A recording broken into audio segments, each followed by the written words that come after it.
The authorities confiscated my house and $1 million because I refused to listen to my son-in-law, an arrogant Wall Street fraudster. When they changed the locks and said, "Go live in a shelter, Grandpa," I called 911. What happened next made them pale with horror. Before we continue, please subscribe to the channel and let us know where you are listening in the comments. The doorbell rang at exactly 2 o'clock on July 1st, just like Emily had promised. I set down my coffee mug and limped to the front door, my old Vietnam injury acting up again in the summer heat. Through the peephole, I could see my daughter's perfectly styled blonde hair and her husband Mark's expensive suit gleaming in the Cleveland sunshine. "Dad!" Emily's voice carried that forced cheerfulness I'd grown to recognize over the years. She wrapped me in a hug that felt rehearsed, her designer perfume overwhelming the familiar scent of my aftershave. Mark stepped forward with his practiced Wall Street smile, extending a manicured hand. "Robert, good to see you again." I gripped his hand firmly, noting how he tried to assert dominance with his squeeze. At 75, I might be slowing down, but my grip still held the strength of decades working construction before the war took that from me too. Come in," I said, stepping aside. "I've got iced tea in the kitchen." They settled into my living room like they owned the place. Mark's eyes swept across the room, taking inventory of my modest furniture, the photographs of my late wife Martha on the mantel, and the small collection of military medals displayed in a shadow box. "Dad, the house looks—" Emily paused, searching for words. "It looks exactly the same." "Why would I change it? Your mother picked out most of this furniture. Still serves its purpose." Mark leaned forward, his elbows on his knees.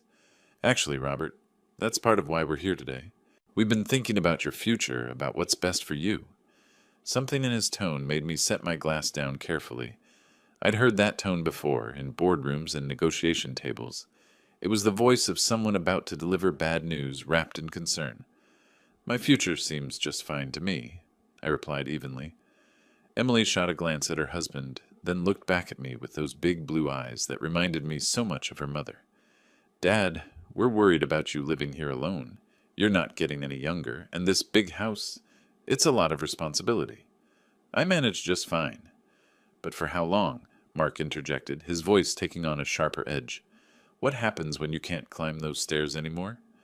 What happens when you fall and no one's around to help?" The afternoon light streaming through my windows suddenly felt harsh. I studied my son-in-law's face, noting the way his jaw tightened when he spoke about my limitations, as if my age was a personal inconvenience to him. "I appreciate your concern," I said slowly, "but I'm not ready for a nursing home." "Who said anything about a nursing home?" Emily's laugh sounded brittle. "We're talking about something much better than that." Mark pulled out a leather portfolio from his briefcase, the kind that screamed expensive lawyer or high-end consultant.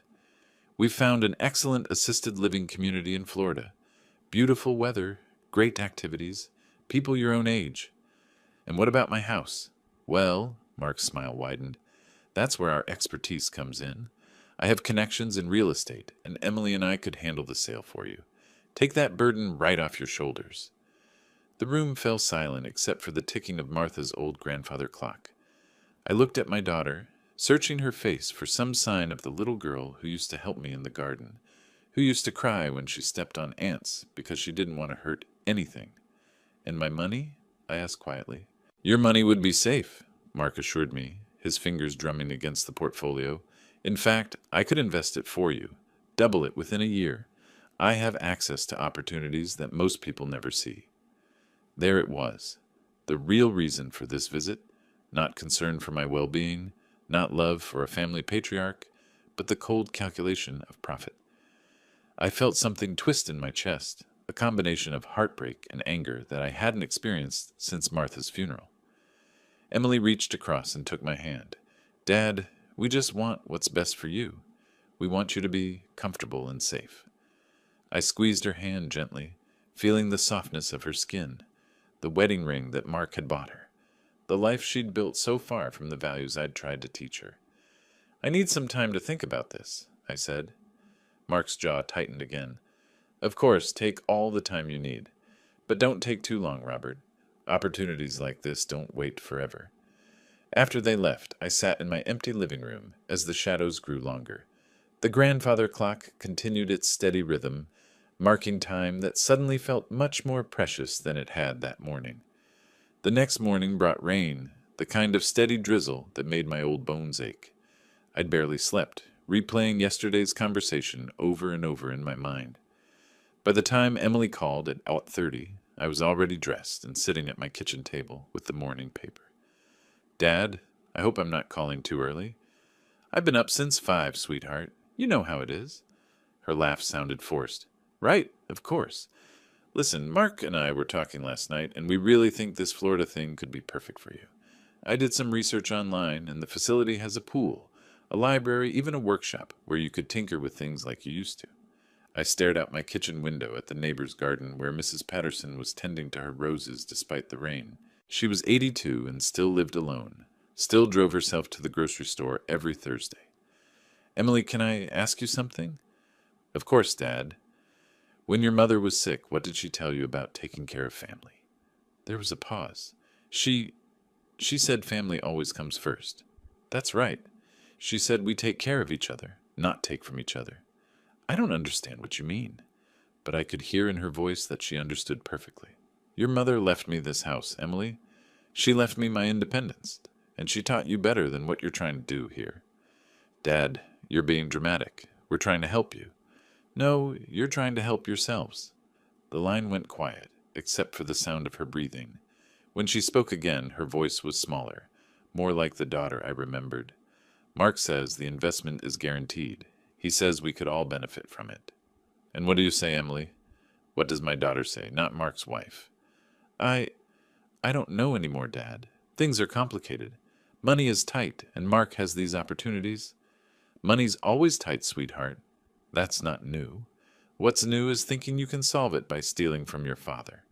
We're not stealing. You're just what? Go ahead and say it.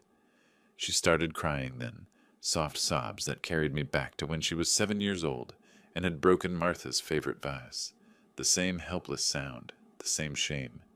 I'm sorry, Dad. I'm so sorry. But Mark says if we don't do this, if we don't find a way to make more money, we might lose the house in New York. The mortgage payments are crushing us, and his job, the market's been difficult. Now we were getting to the truth. So you thought you'd solve your problems with my life savings. It's not like that. It's exactly like that, Emily, and you know it. I heard Mark's voice in the background, sharp and insistent, though I couldn't make out the words. Emily's crying stopped abruptly. Dad, I have to go, but please, just think about what we talked about. Think about your future. I'm thinking about it, sweetheart. I'm thinking about it very carefully.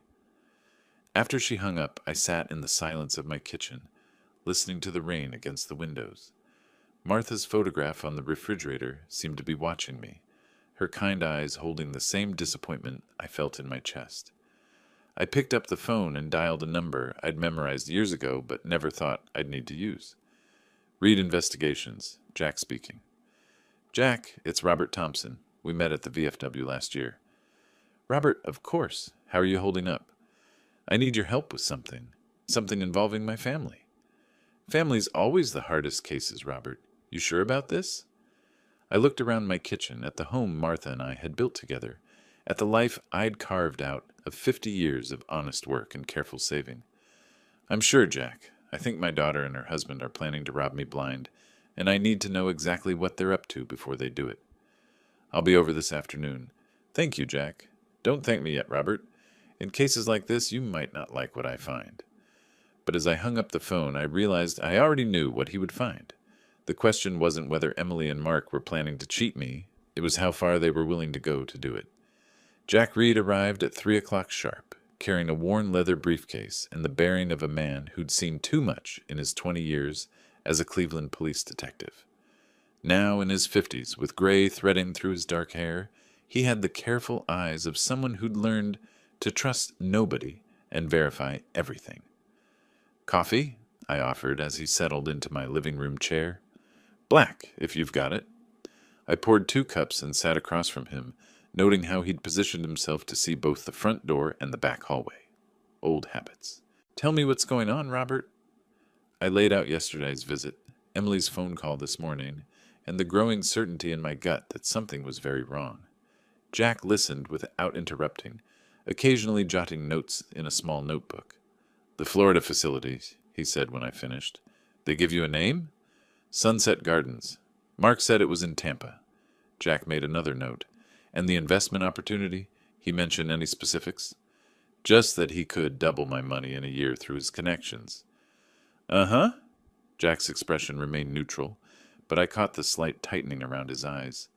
"Robert, I'm going to be straight with you.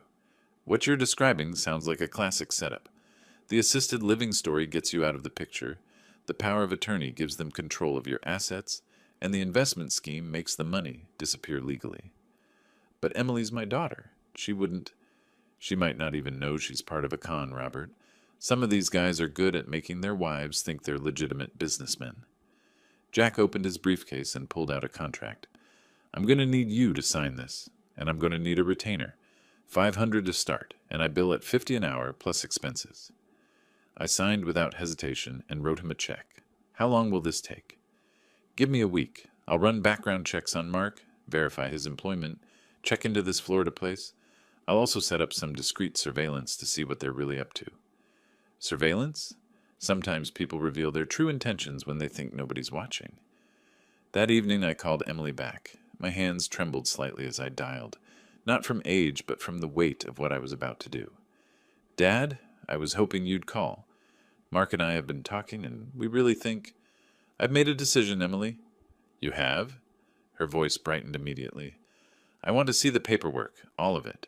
The Florida facility information, the investment details, everything."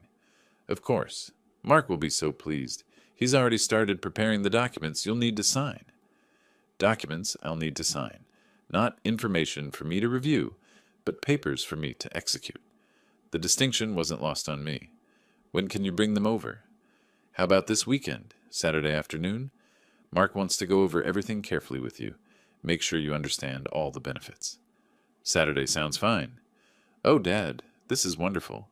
You're going to love Florida, and the money—" Mark says with his contacts, we could see returns of up to 200%, maybe more. 200%. The number hung in the air like a bad joke. In my 40 years of working construction and then managing the crew, I'd never seen a legitimate investment promise anything close to that. "Emily, can I ask you something?" "Anything, Dad?" "Do you remember what your mother used to say about deals that sound too good to be true?" There was a pause. She said they usually are." "That's right, sweetheart. She was a smart woman, your mother." "Dad, are you having second thoughts? Because Mark says—" "I'm not having second thoughts, Emily. I'm just remembering your mother's wisdom." After we hung up, I walked through my house, really looking at it for the first time in months. The hardwood floors Martha and I had refinished ourselves. The kitchen where she'd taught Emily to bake cookies. The living room where we'd hosted Christmas mornings and birthday parties and quiet Sunday afternoons, reading the paper together. They wanted to take all of this away from me, sell it, and disappear my life savings into some scheme that would benefit everyone except the man who'd spent 50 years earning it. But they'd made one critical mistake. They'd assumed that because I was old, I was helpless. They'd forgotten that I'd survived Vietnam, built a successful business, and raised a family on principles that didn't include stealing from the people who loved you. As I turned off the lights and headed upstairs to bed, I found myself almost looking forward to Saturday afternoon, because by then Jack would have started at his investigation, and I would have a much clearer picture of exactly who I was dealing with. The grandfather clock chimed 11 times as I reached the top of the stairs, its steady rhythm a reminder that time was indeed precious, and that some people had already wasted far too much of mine. Jack called me Thursday morning while I was nursing my second cup of coffee and watching the sunrise paint my kitchen walls. Gold. 3 days of digging had given him more than either of us expected. "Robert, you need to sit down for this." "I'm already sitting, Jack. What did you find?" "Sunset Gardens doesn't exist. The Tampa address they gave you. It's a vacant lot. Has been for 2 years." My coffee suddenly tasted bitter. "And Mark's investment opportunity?" "Classic Ponzi scheme. I found 3 other families in New York who lost everything to the exact same pitch. Same promises, same documentation, same disappearing act afterward. The pieces clicked together in my mind, like ammunition sliding into a rifle chamber. How long has this been going on? At least 18 months, maybe longer. Robert, your daughter, she might not know the full extent of what her husband's been doing. Or she might know exactly what she was doing. Either way, I had a decision to make. What's our next step? I'm going to be recording everything on Saturday. I've got equipment that'll pick up conversations from 3 rooms away. But Robert, you need to be careful. If they suspect you know something, let me worry about that, Jack. These two forgot who they're dealing with. Friday dragged by like a week.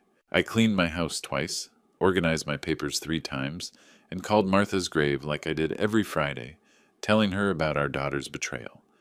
The roses I'd planted by her headstone last spring were blooming now, bright red against the gray marble. Saturday afternoon arrived with the punctuality of death itself. Emily's car pulled into my driveway at exactly 2 o'clock, Mark's confident stride already visible through the windshield. I watched them gather their briefcase and manila folders, weapons disguised as paperwork. Jack's surveillance van was parked 3 houses down, disguised as a cable repair truck. Through my kitchen window, I could see him adjusting equipment inside. The doorbell rang. "Dad!" Emily's smile was brighter than usual, almost manic. "Are you ready to start your new life?" Mark swept past her, carrying his briefcase like a conqueror's banner. "Robert, today's the day we make you rich." They spread their documents across my dining room table with the efficiency of undertakers laying out burial clothes, power of attorney forms, property transfer deeds, investment contracts promising returns that would make lottery winners weep with envy. "See here," Mark pointed with his gold pen. "This gives Emily and me the authority to manage your assets while you're settling into your new home in Florida. And this," Emily added, her voice trembling slightly, "transfers the house deed temporarily, just until we can get the best price for it." I picked up the power of attorney document, noting the signature line where my name was already filled in with someone else's handwriting. The forgery was excellent, almost perfect. Almost. "You've both put a lot of work into this." Mark's chest puffed with pride. "I have connections, Robert. People who can make things happen quickly and quietly." "I'm sure you do." I set the document down carefully. "Emily, sweetheart, can you get me a glass of water? This is a lot to process." She jumped up eagerly, desperate to be helpful, to wash away whatever guilt was gnawing at her conscience. The moment she left for the kitchen, Mark leaned forward like a shark sensing blood. "Between you and me, Robert, the sooner we get this done, the better. Emily's been worried sick about you living here alone. This solution benefits everyone." "Even you?" His smile sharpened. "Especially me. I'm going to make sure your money works harder than it ever has before." Emily returned with my water, her hands shaking slightly as she set it down. "Dad, are you feeling all right? You look pale." "Just thinking about everything changing so fast." I took a sip of water, buying time, letting them settle into their confidence. "Mark, can you walk me through exactly how this investment works?" For the next 20 minutes, he painted a picture of guaranteed returns, offshore accounts, and connections that would make my modest savings multiply like biblical fishes and loaves. Emily nodded along, her relief growing with each lie he told. Finally, Mark slid the pen across the table toward me. "All we need is your signature, Robert. Right here, here, and here." I picked up the pen, feeling its weight, noting how Jack's recording equipment would be capturing every word. The moment of truth had arrived, and Mark was about to learn what happened when someone tried to outsmart a man who'd survived both war and peace. "You know what, Mark? I think I need to make a phone call first." His confident smile flickered. "A phone call? To who?" I pulled out my old flip phone and dialed 3 simple numbers. 911. What's your emergency?" Mark's face went white as fresh snow. Emily dropped her water glass, sending shards across my hardwood floor like fallen stars. "Yes, hello. I need to report a crime in progress. My name is Robert Thompson, and I'm at 412 Maple Street in Parma. My daughter and son-in-law are attempting to steal my house and life savings through forged documents." The dispatcher's voice crackled through my phone speaker. "Sir, are you in immediate danger?" "Not physical danger, but they're trying to force me to sign fraudulent papers right now." Mark lunged for my phone, but 40 years of construction work had left me stronger than my age suggested. I held it away from him easily. Sir, officers are en route. Please stay on the line. Emily was hyperventilating now, her carefully applied makeup running in dark streams down her cheeks. Dad, what are you doing? We're family. Family doesn't steal from family, sweetheart. Mark had recovered from his initial shock and was scrambling to gather up the documents. This is insane, Robert. You've lost your mind. Emily, we're leaving. Now. Actually, you're not. I walked to my front door and opened it wide, letting the afternoon breeze carry the sound of approaching sirens into my house. Mark froze like a deer caught in headlights, his hands full of incriminating evidence. You can't prove anything, he said, but his voice lacked its earlier confidence. Can't I? I pulled out my phone again and scrolled to a recording I'd made earlier in the week. Jack's equipment isn't the only thing that records conversations, Mark. The first police car pulled into my driveway, just as Mark's recording began playing from my phone. Emily, we'll just sign for him. The old man won't notice anything, and when he does, it'll be too late. Emily's sob cut through the air like a blade. Mark, you said we were just helping him. 2 officers approached my front door with the measured steps of men who'd seen every kind of human foolishness. The older one had gray temples and tired eyes that had witnessed too many family betrayals. His younger partner looked fresh from the academy, eager and alert. Good afternoon, officers. I'm Robert Thompson. I called about the attempted fraud. Officer Johnson, according to his name tag, surveyed the scene. Scattered documents, Emily's tear-stained face, Mark's panicked expression, and my unusual calm. Mr. Thompson, can you explain what's happening here? My daughter and her husband came here today to steal my house and my savings. They brought forged documents and tried to pressure me into signing them. Mark stepped forward, his Wall Street training kicking in. Officers, this is a misunderstanding. My father-in-law is elderly and confused. We're simply trying to help him manage his affairs. I'm 75 years old, not brain-dead, I replied evenly, and I have evidence of their fraud. Officer Smith, the younger one, was examining the documents Mark had dropped, in his haste to leave. Sir, did you sign any of these papers? Not yet, but look at the signature lines. They've already been filled in with my name, in handwriting that clearly isn't mine. Johnson took the documents and compared them to my driver's license. Even from across the room, I could see him frowning at the obvious differences. Mr. Wilson, is it? Can you explain why Mr. Thompson's signature appears to be pre-written on these forms? Mark's confidence was cracking like ice in spring. That's just a sample signature, for reference purposes. Reference for what? Emily suddenly found her voice. Officers, please. This is all a terrible misunderstanding. My father asked us to help him with his finances, and we were just... Emily, my voice cut through her explanation. Stop lying. You're already in enough trouble. Smith was photographing the documents now, while Johnson continued his questioning. Mr. Thompson, you mentioned having evidence of fraud. What kind of evidence? I scrolled through my phone's recordings. I have audio recordings of my son-in-law admitting to forging documents and planning to steal my property. I also have photographs of similar schemes he's run on other families. Mark's face had gone from white to gray. You can't record private conversations without consent. Actually, in Ohio, I can record any conversation I'm part of. And since this is my house, I had every right to document what was happening here. Johnson exchanged a look with his partner. 20 years on the force had taught him to recognize guilt when he saw it. Mr. Wilson, I'm going to need you to put your hands behind your back. You can't arrest me. I have connections. I'll have your badges. But as Johnson cuffed him, Mark's threats sounded hollow, the desperate bluster of a man whose careful plans had collapsed in spectacular fashion. Emily collapsed into my living room chair, her designer clothes wrinkled, her perfect makeup ruined. Dad, I'm sorry. I'm so sorry. I never wanted it to go this far.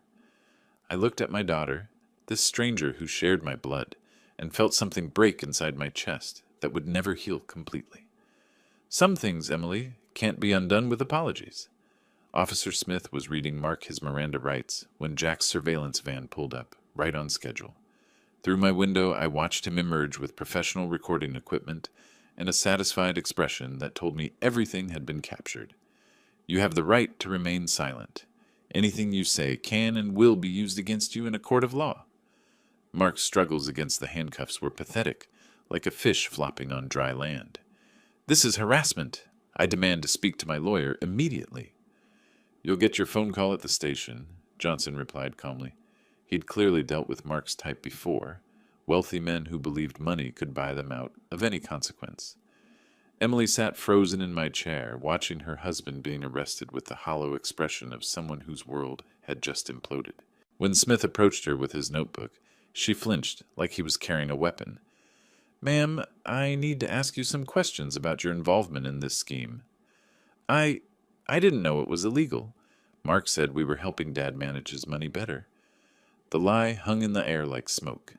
Even Emily seemed to realize how unconvincing it sounded. I pulled out my phone again and found a different recording. "Officer, you might want to hear this conversation from 3 days ago." Emily's voice filled the room, crystal clear. "Dad, we just want what's best for you. We want you to be comfortable and safe." Then Mark's voice, more distant but audible. "Get him to sign everything today. Once we have power of attorney, the old man won't be able to stop us, even if he figures it out." Emily's face crumpled. "Dad, how could you record us? We're family." "Family doesn't try to steal everything I've worked 50 years to build." Johnson finished with Mark and turned his attention to Emily. "Ma'am, based on what we've heard here today, I'm placing you under arrest as well for conspiracy to commit fraud." "No, please. I have children to think about. This was all Mark's idea." "Tell it to the judge," Smith said, not unkindly, but without sympathy. As they led Emily toward the second police car that had arrived, she turned back to me one last time.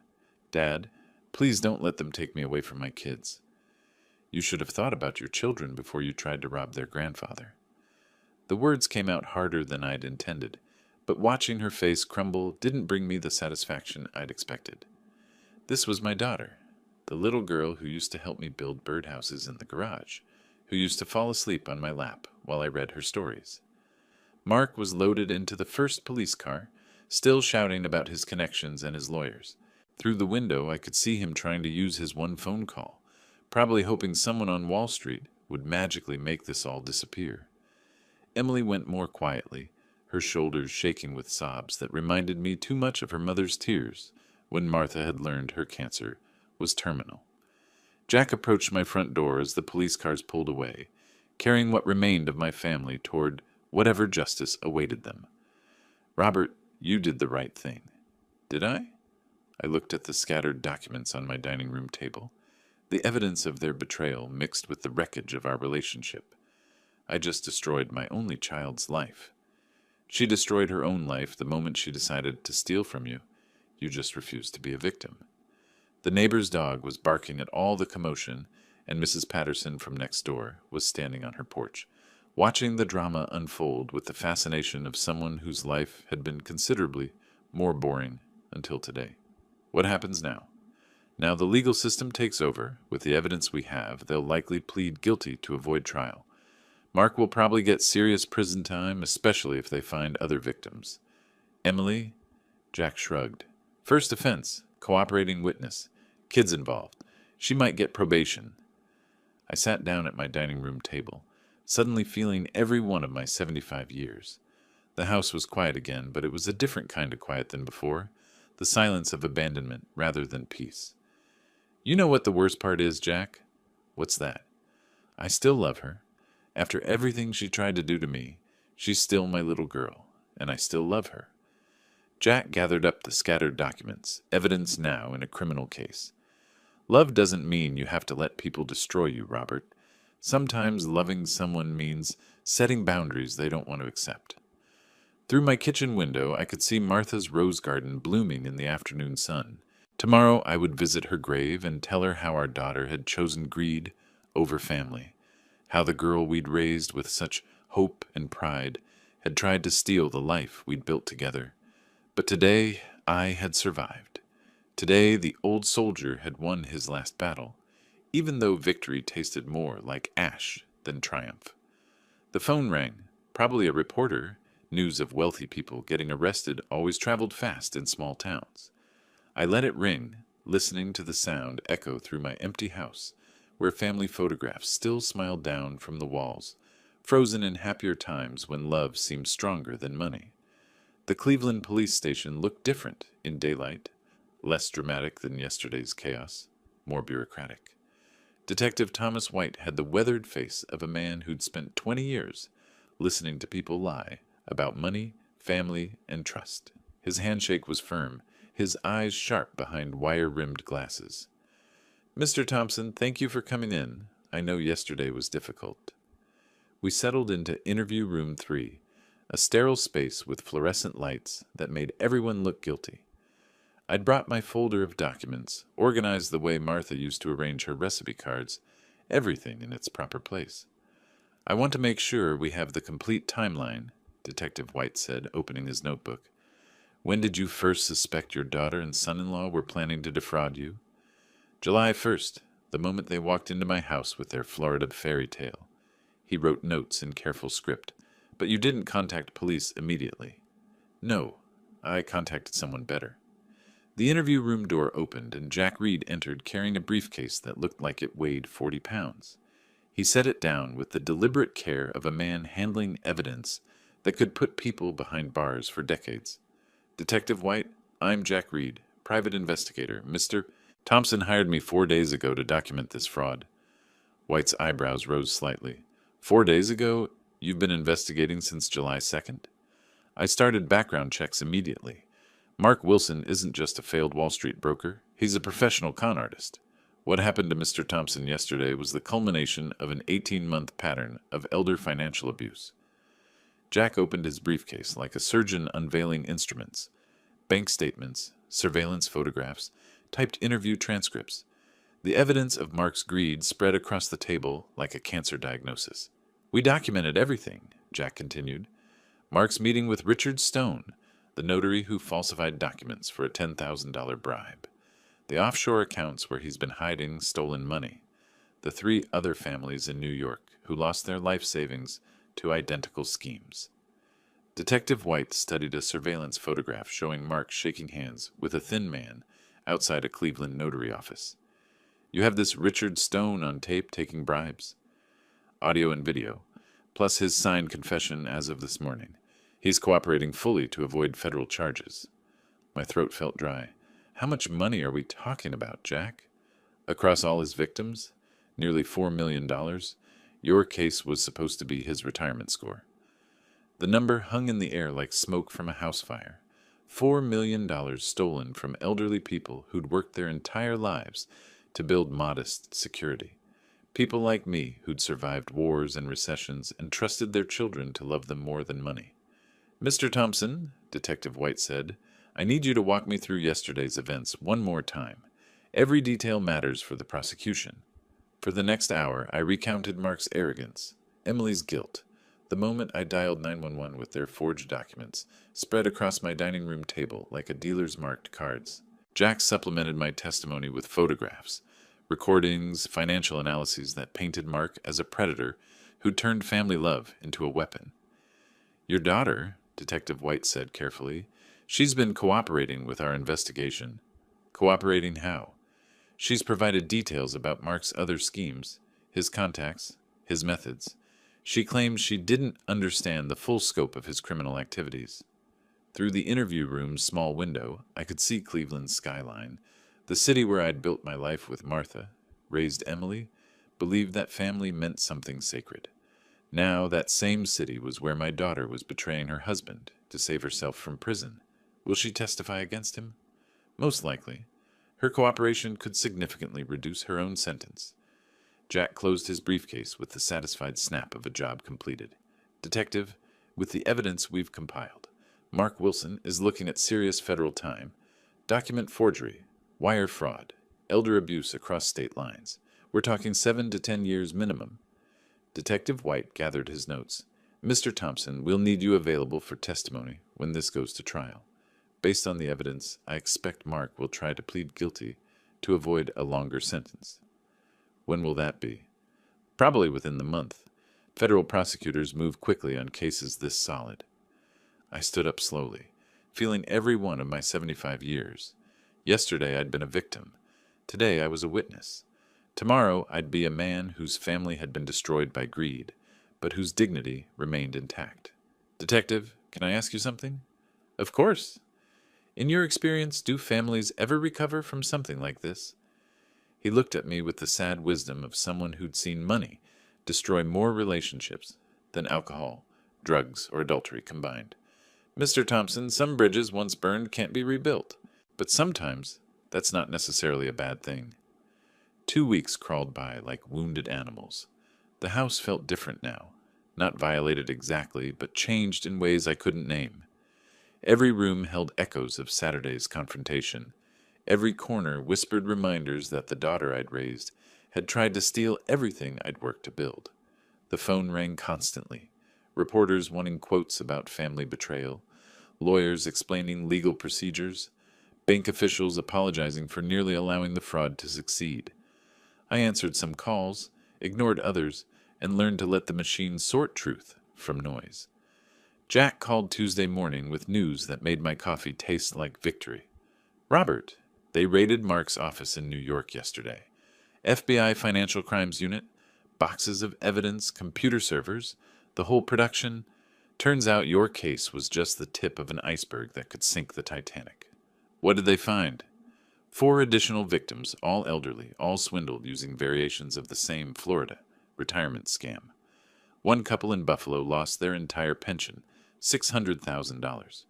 Mark was running a sophisticated operation complete with fake websites, professional-looking brochures, even hired actors to pose as satisfied residents of non-existent facilities. I set my coffee down carefully. Professional actors? The whole thing was theater, Robert. Pure, calculated theater designed to steal life savings from people who'd earned their security through honest work. Through my kitchen window, I watched Mrs. Patterson tending her garden, same as she'd done every morning for the 20 years I'd lived here. Steady, predictable, honest. The kind of life Mark would never understand, because he'd spent his career believing that cleverness could replace character. Thursday brought another call, this one from someone I'd never expected to hear from. Mr. Thompson, this is Assistant District Attorney Lisa Anderson. I'm prosecuting your case, and I wanted to update you on recent developments. I'm listening. Emily has agreed to testify against her husband in exchange for a reduced sentence. She's provided detailed information about Mark's criminal network, including names of other victims and evidence of systematic fraud dating back 3 years. 3 years? Minimum. We think it may go back further, but financial records before 2022 were deliberately destroyed. Your son-in-law is looking at federal charges that could put him away for a decade or more. That afternoon, I drove to the bank where Mark had tried to steal my money. Manager Michael Green met me personally, his handshake nervous, his apologies flowing like water from a broken dam. Mr. Thompson, I can't express how sorry we are about this situation. Our security protocols should have caught the irregularities immediately. Should have, but didn't. No, sir, they didn't. As compensation for our failure, the bank is crediting your account with additional interest and waiving all fees related to this incident. We've also implemented new verification procedures to prevent similar fraud. He handed me a statement showing my account balance. 1,247,892.43. More money than I'd ever seen in one place, returned with interest, as if Mark's betrayal had accidentally made me richer. The irony would have been funny if it hadn't cost me my family. Friday evening, Jack stopped by with a bottle of bourbon and the final details of the investigation. Richard Stone confessed to everything, he said, settling into Martha's old chair. Turns out Mark had been bribing him for over a year, falsifying documents for multiple fraud schemes. Stone's looking at 5 years federal time, but he'll probably serve 3 with good behavior. And the other victims? Getting their money back, mostly. Mark was smart enough to keep the stolen funds in recoverable accounts, rather than spending it all immediately. He was building towards something bigger, probably planning to disappear overseas once he hit a certain target number. I poured bourbon into 2 glasses, the amber liquid catching the evening light like liquid gold. How much bigger? Based on his computer files, he was targeting $10 million total, then planning to vanish to a non-extradition country. Your case was supposed to put him over $8 million. We drank in silence, 2 old men contemplating the mathematics of betrayal. $8 million stolen from people who'd trusted their families, their banks, their government to protect the security they'd spent lifetimes building. Jack, Can I ask you something personal? Shoot. In your years investigating fraud cases, family cases, do the victims ever really recover? He stared into his bourbon like it held answers. Financially? Usually. Emotionally? He shrugged. That depends on the person. Some people let betrayal poison everything else in their lives. Others use it as fertilizer to grow something stronger. The phone rang. I let it go to the machine, but the caller's voice stopped both of us cold. Dad, it's Emily. Please pick up. I know you're there. The trial is scheduled for next month, and I need to talk to you before then. There are things you don't know. Things about Mark that I should have told you years ago. Please, Dad. I'm still your daughter. The machine clicked off, leaving us in silence thick as fog. Outside, the evening shadows were growing longer, and somewhere in the distance, a church bell chimed 7 times. Jack finished his bourbon and stood up. That's your decision to make, Robert. But whatever you decide, make sure it's what's best for you, not what's easiest for her. After he left, I sat alone in my living room, looking at family photographs and wondering if love could survive complete betrayal, or if some wounds were too deep for forgiveness to reach. The trial was scheduled for August 9th. 3 weeks to decide whether I still had a daughter worth saving, or just a stranger who shared my blood and had helped a criminal try to steal my life. The Cuyahoga County Courthouse rose from downtown Cleveland like a monument to justice, its limestone facade weathered by decades of rain, snow, and human drama. I'd worn my best navy suit, the one Emily bought me for her wedding 5 years ago, when Mark still pretended to be a decent man. Security screening felt like airport theater, but I appreciated the metal detectors. Some family betrayals cut deep enough to make people do desperate things. Courtroom 4B was larger than I'd expected, with tall windows that let in morning light and wooden benches that looked like church pews. Appropriate, since we were here to witness either resurrection or burial of whatever remained of my family.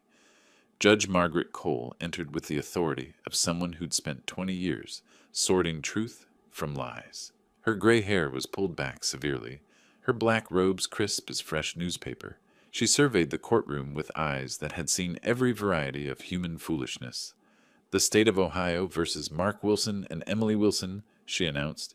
We are here for sentencing following guilty pleas entered by both defendants. Guilty pleas. They'd avoided trial by confessing, which meant Emily had kept her promise to cooperate fully. I wasn't sure if that made me proud or disgusted. Mark sat at the defendant's table looking like a different man. Gone were the expensive suits and confident posture. His orange jumpsuit hung loose on shoulders that seemed to have shrunk since his arrest. When he glanced back toward the gallery, his eyes found mine for just a moment before darting away like a guilty dog. Emily sat separately, her lawyer whispering last-minute instructions. She looked fragile in her plain blue dress, her hair pulled back simply, makeup minimal. This was Emily trying to appear sympathetic, remorseful, worthy of mercy. The performance might have worked if I hadn't seen her practice similar acts for 45 years. Prosecutor Lisa Anderson stood to address the court. She was younger than I'd expected, maybe 35, with the confident bearing of someone who'd built her career on cases exactly like this one. Your Honor, the defendants orchestrated a sophisticated fraud scheme targeting elderly victims across multiple states. Mr. Mark Wilson led this operation, stealing over $4 million from senior citizens who trusted him with their life savings. Mrs. Emily Wilson aided and abetted these crimes by helping her husband gain access to her father, Robert Thompson, who is present in court today. Judge Cole looked directly at me. Mr. Thompson, would you like to make a victim impact statement? I stood slowly, feeling the weight of the moment, the finality of what we were doing here. This wasn't just about justice anymore. It was about whether family bonds could survive complete betrayal. Your Honor, I've served my country in Vietnam. I've buried my wife of 40 years. I've survived recession, job losses, and more challenges than most people face in a lifetime. But nothing prepared me for the moment my own daughter tried to steal everything I'd worked to build. My voice carried clearly through the courtroom. In the gallery, I could see reporters taking notes, other victims of Mark's schemes nodding in recognition. The money can be returned. My house can be secured. But the trust between a father and daughter, once broken by greed, can never be fully repaired. That's the real crime here. Not just theft of assets, but theft of love, family, and the security that comes from believing your children will take care of you rather than take advantage of you. I sat down to silence that felt respectful rather than awkward. Judge Cole made notes before addressing the defendants. Mr. Wilson, you have pleaded guilty to federal charges of wire fraud, document forgery, and elder financial abuse. The evidence shows a pattern of predatory behavior targeting some of our most vulnerable citizens. You exploited family relationships and violated positions of trust for personal gain. Mark's lawyer stood. Your Honor, my client is prepared to make full restitution and has cooperated completely with federal investigators to help recover funds stolen from other victims. Cooperation noted, Judge Cole replied curtly. However, the scope and sophistication of these crimes demands significant consequences. I sentence you to 8 years in federal prison, followed by 3 years supervised probation and full restitution to all victims. 8 years. Mark would be 53 when he got out, his Wall Street career finished, his reputation destroyed, his marriage almost certainly dissolved. He absorbed the sentence with the blank expression of someone whose worst fears had been confirmed.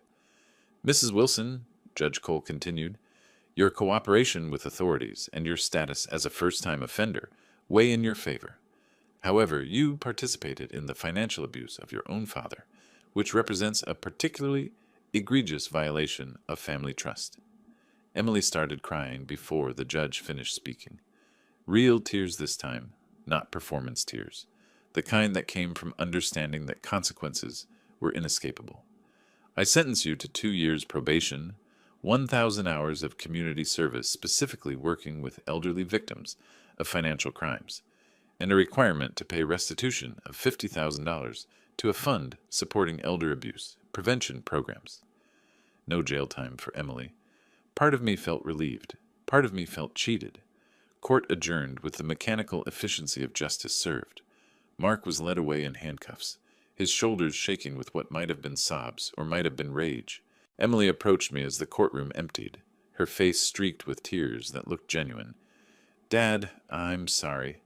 I know that doesn't fix anything, but I need you to know. Emily, I held up my hand, stopping her mid-sentence.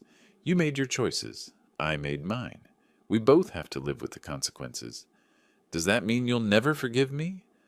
I looked at this woman who carried my blood in Martha's eyes, but had chosen greed over family, betrayal over love. The answer wasn't simple because forgiveness never is. It means I'm still deciding whether the daughter I raised is worth forgiving, or if she died the day you brought those forged papers to my house. I walked away from her then, leaving her standing alone in the courthouse lobby with the weight of her choices and the echoes of justice rendered. Outside, Cleveland's summer heat hit me like a wall, but it felt cleaner than the air inside that courtroom. Justice had been served. My money was safe. Mark would spend the next 8 years learning that cleverness without character eventually destroys itself. But as I walked down those courthouse steps toward whatever came next, I carried the knowledge that some victories cost more than defeats, and some family wounds never fully heal. They just stop bleeding and leave scars that remind you to be more careful about who you trust with your heart. The drive home from the courthouse took me through neighborhoods I'd known for 40 years, past the bakery where Martha bought birthday cakes, past the hardware store where I'd purchased tools to build Emily's treehouse. Everything looked the same, but I felt like I was seeing it through different eyes, the eyes of a man who'd won a war but lost his family in the process. My house sat exactly where I'd left it, white siding bright in the afternoon sun, Martha's rose bushes blooming with defiant beauty, despite everything that had happened within those walls. I parked in the driveway and sat for a moment, keys in my hand, processing the strange feeling of coming home to a place that was mine again. Mrs. Patterson was watering her garden next door when I stepped out of the car. She dropped her hose and hurried over with the excitement of someone who'd been waiting weeks to have this conversation. Robert, we saw it on the news. 8 years for that awful man, and your daughter cooperating with the police. You must feel vindicated. Vindicated? I tested the word like wine that might have turned sour. That's one way to put it, Martha. Well, you showed everyone that just because we're older doesn't mean we're easy targets. My grandson called last night to check on my finances after seeing your story on Channel 5. Inside my house, everything was exactly as I'd left it, but somehow different. The dining room table where Mark had spread his forged documents now looked like a battlefield after the war had ended.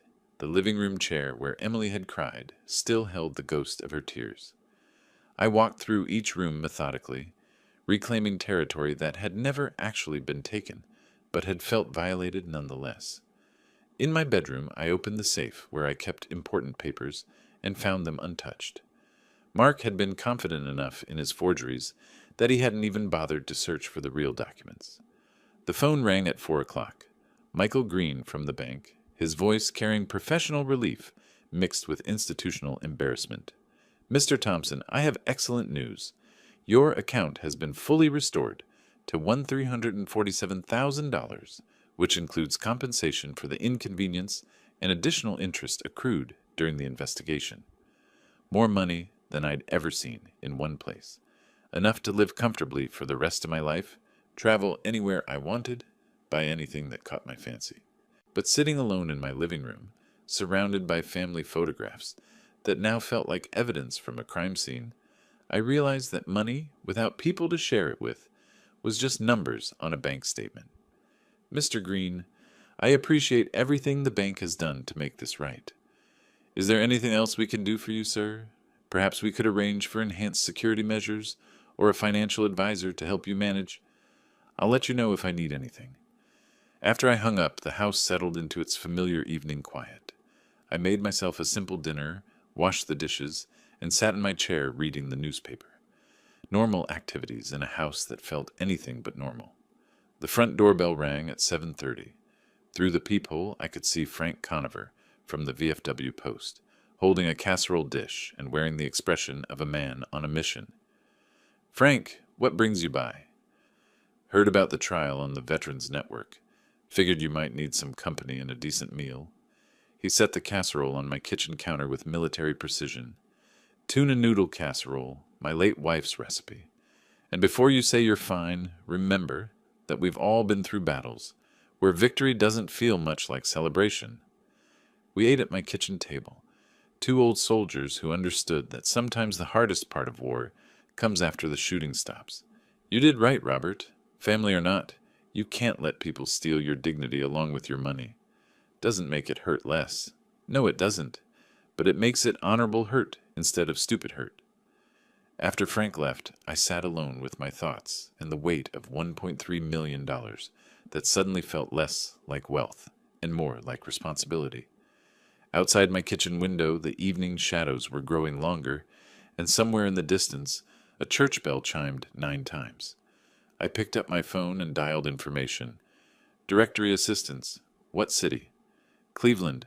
I need the number for the Veterans Crisis Support Center. Connecting you now. Veterans Support. This is Jim. How can I help you? Jim, my name is Robert Thompson. I'm a Vietnam veteran, and I want to make a donation to help homeless veterans. A substantial donation. Sir, that's wonderful. Can I ask what inspired this generosity?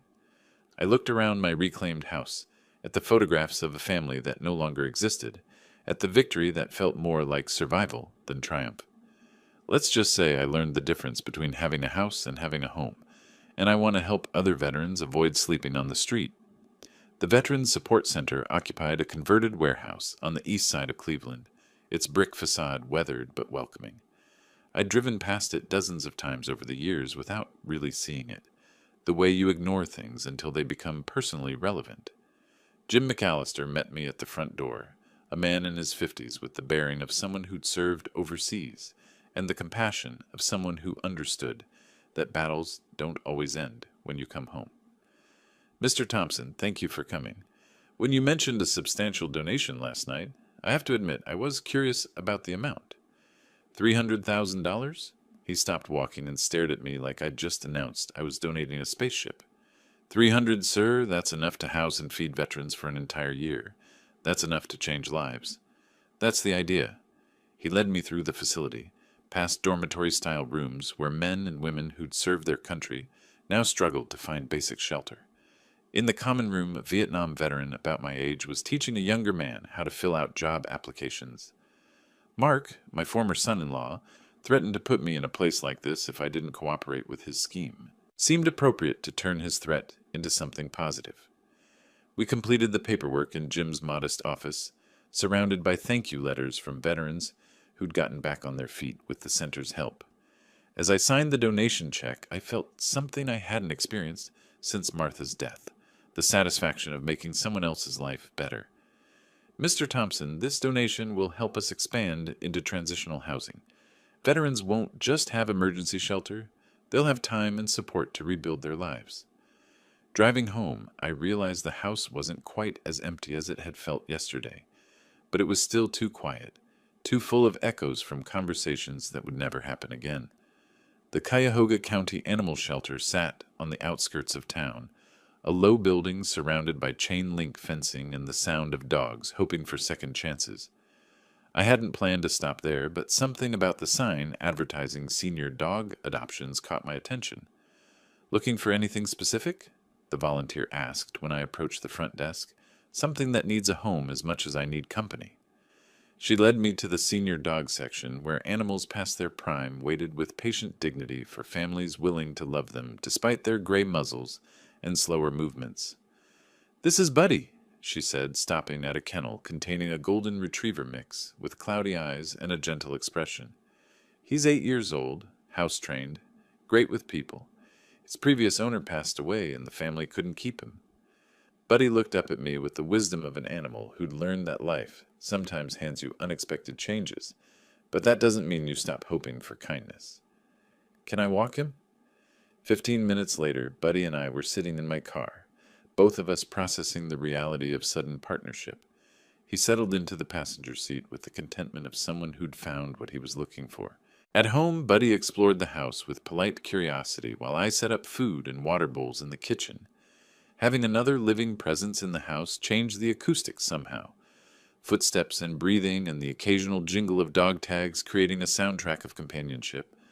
The mail brought a thick envelope with Emily's return address and handwriting I'd recognize anywhere. Inside, 3 pages of careful script that had clearly been written and rewritten multiple times. "Dad, I know you probably don't want to hear from me, but I need you to know how sorry I am. Not just sorry that we got caught, but sorry that I ever thought money was more important than your trust. Mark convinced me that we were helping you, that you'd thank us later when your investments made you rich. I see now how stupid that sounds, how obviously wrong it was." I read the entire letter twice while Buddy dozed at my feet. Emily detailed her financial ruin, her crumbling marriage, her desperate attempts to find work with a criminal record. She begged for forgiveness, promised to pay back every penny, swore she'd learned her lesson about greed and family loyalty. At the bottom of the 3rd page, she'd written, "I know I have no right to ask this, but could you ever forgive me?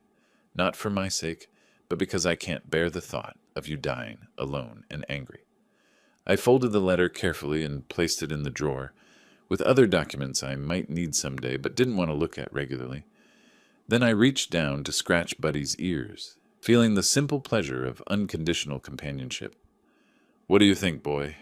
Some mistakes are too big for forgiveness, and some people wait too long to discover what really matters." Buddy thumped his tail against the floor, offering the kind of wordless comfort that money couldn't buy and family had failed to provide. The phone rang at 8 o'clock. Sarah Campbell from the Cleveland Plain Dealer, her voice carrying the enthusiasm of a reporter who'd found a story worth telling.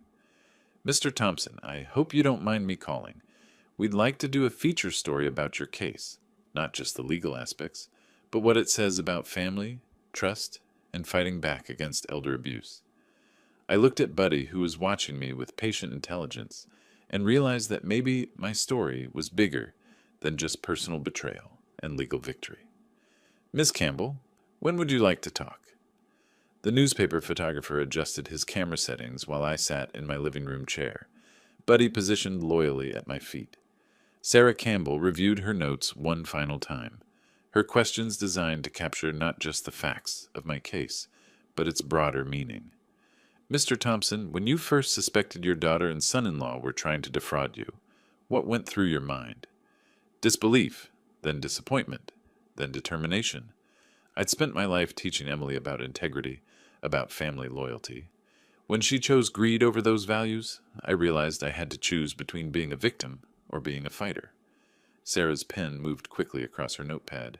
You hired a private investigator before involving police. That shows remarkable foresight. Military training never really leaves you. You assess the threat, gather intelligence, then engage the enemy. In this case, the enemy happened to be wearing familiar faces. The interview continued for 2 hours, covering everything from my Vietnam service to Martha's death to the moment I dialed 911, with forged documents spread across my dining room table. Sarah asked thoughtful questions that helped me understand my own story better. What advice would you give to other elderly people who might face similar situations? Trust your instincts. If something feels wrong, it probably is, even if it's family members doing the wronging. Document everything, seek professional help, and remember that age doesn't make you helpless unless you choose to be helpless. The following week brought a phone call from Channel 5 News, requesting a television interview for their senior citizen advocacy segment. Then the Veterans Organization wanted me to speak at their monthly meeting about financial security for aging members.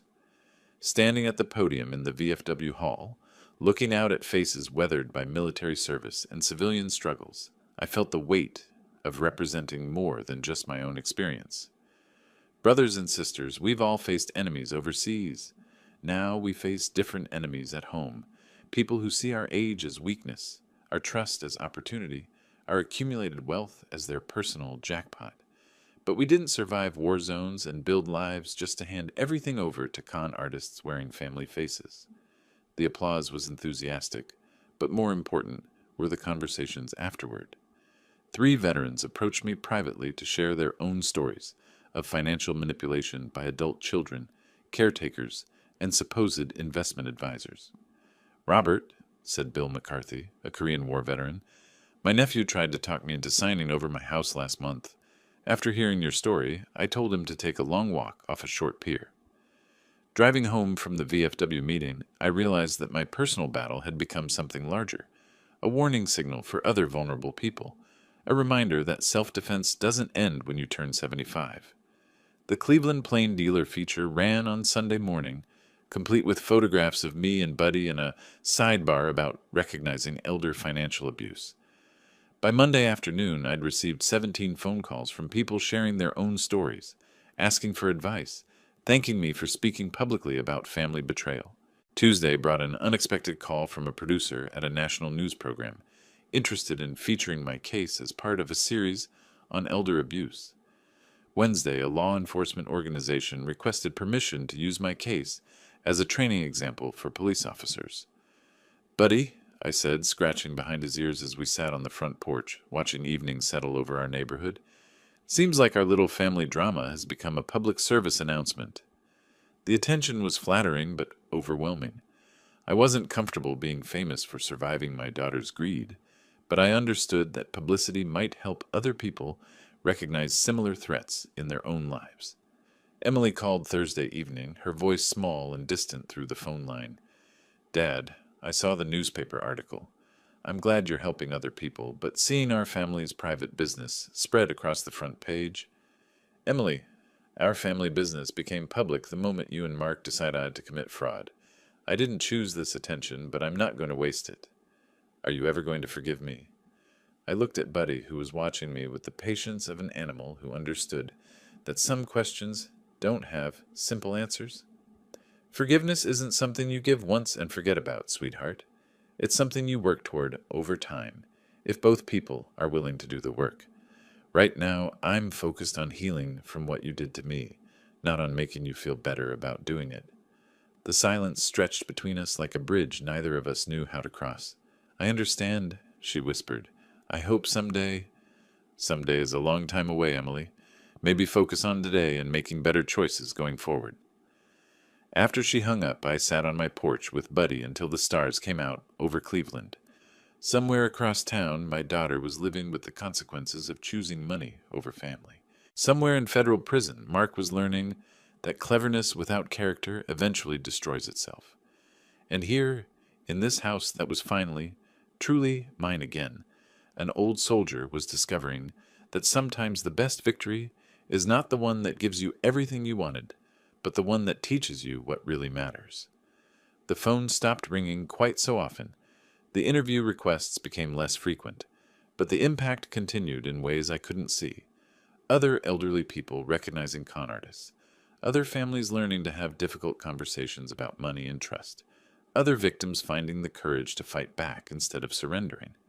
Maybe that's what justice really looks like. Not just punishment for the guilty, but protection for the innocent who come after.